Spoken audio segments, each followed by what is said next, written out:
Cette semaine, Paris a organisé plusieurs événements pour promouvoir une intelligence artificielle bénéfique pour tous à l'échelle internationale. Un sommet international a débuté ce lundi 10 février et a débouché sur de nombreuses annonces faites par les différents gouvernements présents. Parce que oui, aujourd'hui, l'IA est plus que présente dans nos vies.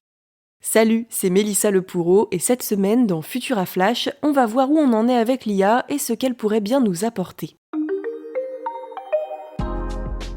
L'IA est une innovation technologique comparable à l'imprimerie ou à l'électricité. Emmanuel Macron l'a d'ailleurs décrite comme étant l'une des plus grandes transformations de l'époque contemporaine. Alors pour ne pas rater le virage de l'intelligence artificielle, la France cherche des alliés. Avec un contrat de 50 milliards d'euros en provenance des Émirats arabes unis et 20 de plus par le Canada, la France compte aussi sur le soutien de l'Inde qui a coprésidé ce sommet de l'IA. Et oui, pour concurrencer les géants chinois et américains, l'argent est le nerf de la guerre. Le président français le reconnaît, nous, Européens, nous sommes un peu distancés. C'est pour ça que Paris veut s'afficher en capitale mondiale de l'IA et s'imposer dans la course comme l'ont fait les Américains avec le projet Stargate ou encore DeepSeek en Chine. Cette semaine, la France a annoncé vouloir équiper 6 millions d'agents publics de logiciels d'IA pour faciliter leur travail. C'est un pas supplémentaire dans cette révolution. Mais justement, en quoi pourriez-vous être aidé aujourd'hui par ces intelligences artificielles ? Nous connaissons les outils conversationnels comme ChatGPT ou son équivalent chez Google, Gemini par exemple. Et si maintenant l'avenir de la mode se trouvait aussi dans les algorithmes ? Pas facile parfois de s'y retrouver dans les tailles ou dans les couleurs lorsqu'on veut s'habiller.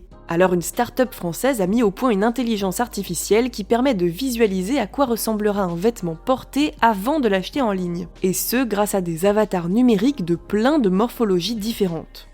L'IA est capable d'adapter le vêtement à la morphologie choisie. Par exemple, pour une même taille, une robe portée par un avatar d'1m65 serait automatiquement plus court sur un avatar mannequin d'1m78. En fait, l'algorithme est capable de prendre tout ça en compte.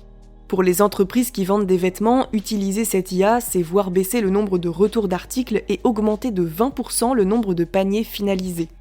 D'ailleurs, en parlant d'entreprise, l'IA pourrait bien vous être utile également si vous recherchez du travail. L'association Connexio aide les personnes éloignées du marché du travail en leur proposant des formations gratuites sur le numérique et plus récemment sur l'utilisation des outils d'IA pour pouvoir optimiser leur candidature. Grâce à un atelier de 3 heures, les participants apprennent à utiliser ChatGPT pour rechercher des offres d'emploi, rédiger des CV et lettres de motivation et affiner leur approche. Une participante a expliqué qu'elle a découvert la rapidité et l'efficacité de l'IA après des semaines et des semaines de recherche infructueuse. Et puis pour l'un des formateurs, utiliser ces outils n'est pas de la triche, mais un moyen de mieux se positionner sur le marché du travail. Connexio a déjà formé 250 personnes en 2024. Alors l'IA, bien utilisée, pourrait être un atout majeur pour les chercheurs d'emploi, même si son impact sur les recrutements reste à mesurer. Et vous, qu'en pensez-vous ? À quel point allez-vous utiliser les IA pour vous aider dans votre quotidien ? Dites-nous tout en commentaire. Quant à moi, je vous retrouve prochainement pour un nouvel épisode de Futura Flash.